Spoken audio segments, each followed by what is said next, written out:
Kita beralih ke berita lainnya, Tribuners, sempat naik harga telur ayam di Pasar Langgur Malra turun Rp60.000 per rak. Harga telur ayam di Pasar Langgur, Kabupaten Maluku Tenggara, Malra mulai turun. Pantauan tribunambon.com Senin 29 Januari 2024 pukul 5 sore. Harga telur ayam Rp60.000 per rak atau turun Rp5.000 dari harga biasanya. Salah satu pedagang Mila mengungkapkan sudah semenjak seminggu lalu harga telur ayam berangsur-angsur normal. Menurutnya terpantau belakangan ini stok telur cukup stabil sehingga berimbas pada penurunan harga yang melegakan bagi konsumen. Ia menambahkan tidak menutup kemungkinan harganya akan melonjak lagi, mengingat kapal Pelni Ngapulu yang biasanya membawa stok barang sedang naik docking.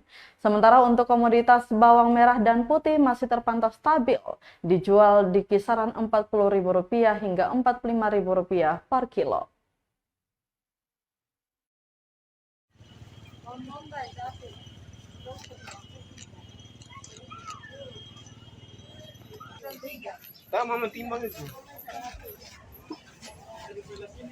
Download Tribun X sekarang, menghadirkan lokal menjadi Indonesia.